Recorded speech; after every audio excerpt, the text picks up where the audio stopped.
अरे जी, एक प्रश्न में उड़िया बाबा से किसी ने प्रश्न किया कि महाराज जी, मानसिक पाप क्यों होते हैं। बाबा का दो शब्दों में उत्तर था कि पूर्व संस्कारों से। और फिर दूसरा प्रश्न था कि यदि कोई मानसिक पाप हो जाए तो उसका क्या प्रायश्चित है।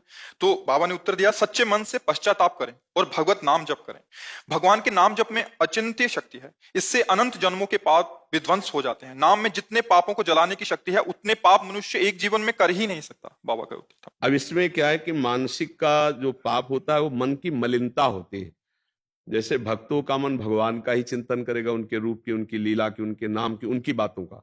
और जब हम हमारे द्वारा अधर्माचरण, जो शास्त्र विरुद्ध आचरण, तो फिर वो गंदी बातों का चिंतन करता है। और जब गंदी बातों का चिंतन करता है तो वही दूसरों पर आरोप लगाने लगता है। जो हमारा मन गंदा होता है ना, तो हमारा मानसिक पाप बनने लगता है। जो हमारा चिंतन होता है, जैसे पूज्य है कोई जिसके हमको रक्षा करनी चाहिए, चरण छूने चाहिए, जैसे बहन है या और भी कोई पूज्य संबंध है, अगर हमारा काम चिंतन गाढ़ है तो चूकेगा नहीं। मन भले शरीर से ना हो, पर मन वो गलत भावना कर बैठेगा।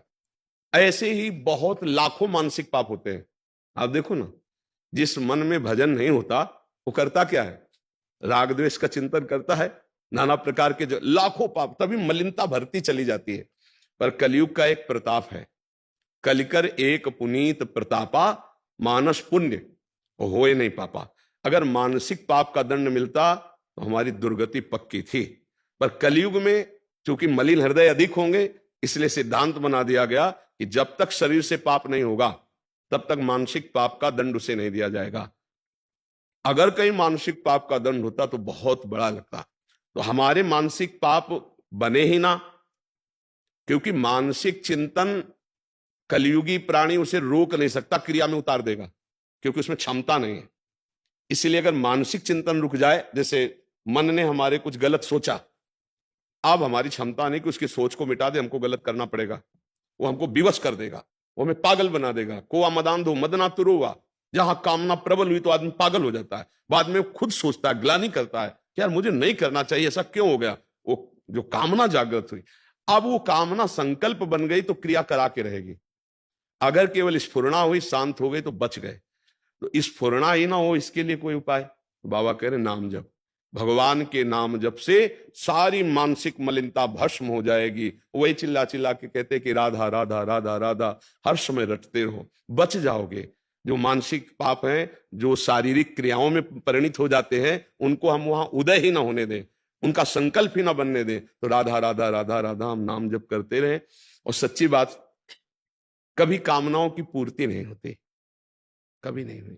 देखो आप लोग इतनी अवस्था के हो, हर सुख देखे हो गृहस्थी के, क्या मन शांत हो गया, क्या तृप्त हो गया? बस वही चाल उसकी है जो बचपन में थी, वही आज है।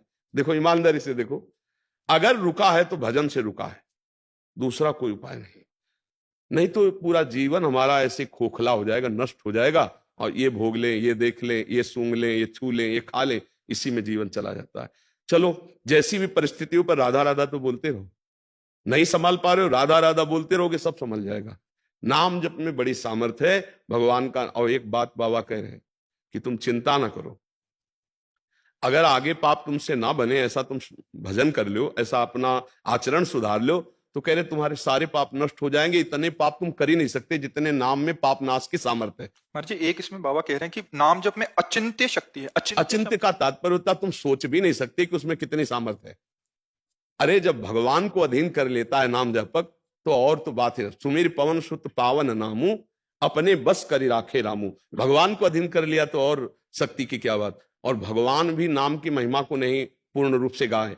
वो कहूं कहां लगी नाम बड़ाई, और राम न सके नाम गुण गाई। इसलिए अचिंत शक्ति। स्वयं भगवान वर्णन करना चाहे तो वो नाम की महिमा का वर्णन नहीं कर सकते। नाम जापक भगवान अजित को अपने अधीन कर लेता है, तो अचिंत शक्ति नाम की है कि आप सोच भी नहीं सकते कि नाम जप से क्या क्या हो सकता है। इसलिए निरंतर नाम जप का जो अभ्यास है वो ही अचिंत शक्ति को जागृत करता है। थोड़ा बड़ा तो लगभग लगभग जो थोड़ा सात्विक है वो तो जपते हैं, करते हैं, पर बात बनेगी निरंतरता में। कोई श्वास टूटे ना, छूटे ना नाम में। राधा राधा राधा राधा राधा राधा। जब श्वास ऊपर जाए तो राधा, श्वास नीचे आए, श्वास श्वास नाम जपे तो दुविधा रहा है न कोई, अर्थात निश्चित भगवत प्राप्ति हो जाएगी। और ये कलयुग है, इसमें और साधन नहीं होने वाले। पक्का। ये कलिकाल मलायतन मन कर देख विचार, श्री रघुनाथ नाम बिन नाहि नान आधार। जो नाम जप नहीं कर रहे हैं तो अन्य कोई साधन इतने प्रबल कलयुग में सिद्ध नहीं हो जाते कि वो भगवत प्राप्ति करा दे। इसलिए नाम जप, जैसे यज्ञ है भगवान की प्राप्ति का उपाय है। बताओ, पहले राक्षस लोग यज्ञ को नष्ट करने के लिए हड्डी या मांस डाल देते, थोड़ा वो भ्रष्ट हो गई यज्ञ। विश्वामित्र जी इसीलिए तो श्री राम जी को साथ की निशाचर, अब आप घी बाजार से खरीदो और उसमें चर्बी मिली हो तो यज्ञ होगी नहीं। सामग्री कहां से आएगी? यज्ञ सामग्री जौ धान्य आदि जो पवित्र चाहिए। अब केमिकल डाले जाते हैं अनाज प्रकट करने में, वो पवित्र थोड़ी माने जाते हैं। ऐसे केमिकल, ऐसी खादें हैं जिनका रस जाता है उसमें, वो अपवित्र हैं। इसीलिए बड़े बड़े रोगों की बाहुल्यता देखो हो रही। कैंसर तो पहले सुना ही नहीं, कभी कोई ऐसे करोड़ों में किसी एक को पहले, अब तो बुखार की तरह है। जैसे बुखार नहीं, उनको आया फिर उनको आया, ऐसे कैंसर बढ़ रहा है क्योंकि अन्न दूषित हो रहा है। तो जब हविष्यान्न दूषित है तो हम कैसे यज्ञ करें?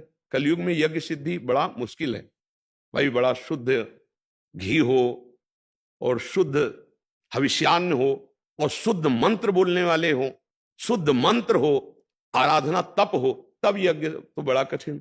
अच्छा, ध्यान, आंख मूंद के देख लो, अंधकार के सिवा क्या दिखाई देता है? शांत होके बैठो तो प्रपंच पूरा चलने लगता है अंदर, क्या ध्यान लगेगा? सतयुग में ध्यान के द्वारा भगवान की प्राप्ति होती थी, त्रेता में यज्ञ के द्वारा होती थी, और द्वापर परिचर्यायाम भगवान की सेवा विधान, सेवा पद्धति। अब आप बाजार से मिठाई लेने गए हो, सैकड़ों लोग वहां खरीद रहे हैं, बेचने वाला कितना हाथ पवित्र है पवित्र उससे मतलब नहीं, बनाने वाला हो सकता है मसाला सुपारी खा के बीड़ी पीते हुए बना रहा हो, क्या स्थिति है पता नहीं। तो अमनिया जो ठाकुर जी की पूजा के लिए भोग चाहिए, जो वस्त्र चाहिए, जो सामग्री चाहिए, बड़ा मुश्किल है पवित्र मिलना। अब लघु शंका करके दुकानदार आया, अब हाथ धो के आचमन करके ये प्राय खड़े खड़े लघु शंका की और आके फिर, तो अपवित्रता अगर वस्तुओं की है तो हम कैसे ठाकुर को सेवा करके रिझा लें? पवित्र पदार्थ, दूध ले रहे हैं हम और उसमें केमिकल्स का बना हुआ है, पनीर ले रहे हैं, कौन सा भोग लगावे?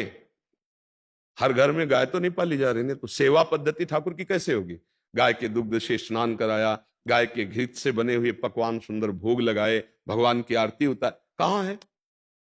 कोई बिरला ही नहीं। तो अब कहां सेवा भाव कि हर घर में 2-4 गाय हैं और उनको अब तो आधुनिकता, ट्रैक्टर का जमाना, तो हम भगवत सेवा के बल से भगवान को प्राप्त कर ले, ये भी बड़ा कठिन हो गया। ये द्वापर में था, द्वापर में परिचर्यायाम। अब एक उपाय रह गया है, कलौ तद्धरि कीर्तनात्, भगवान के नाम का जप और कीर्तन यही मंगल करेगा। इसमें अपवित्र पवित्रो वा सर्वावस्थांगतो पिवा या स्मृत पुंडरीकाक्षम स्वायाभ्यंतरा शुचि, चाहे भीतर से चाहे बाहर से, दोनों जगह से तुम परम पवित्र हो जाओगे यदि नाम चल रहा है। कृष्ण कृष्ण, श्याम श्याम, राधा राधा, राम राम, जो भगवान का नाम प्रिय लगे, जो गुरुदेव ने दिया हो, खूब नाम जप करो, इसी से परम मंगल हो जाएगा। अचिंत शक्ति नाम में विराजमान, मतलब तुम सोच नहीं सकते, कर तुम अकर तुम अन्यथा कर तुम, सर्व समर्थ भगवान का नाम है, बस जपने लगो। जैसे गरीब आदमी 1-1 रुपया जोड़ता है, ऐसे राधा राधा राधा राधा राधा राधा, चाहे नहाए हो या ना नहाए हो, अपवित्र अपवित्र हुआ, सोच में बैठे तो भी अंदर अंदर जप रहे राधा राधा राधा।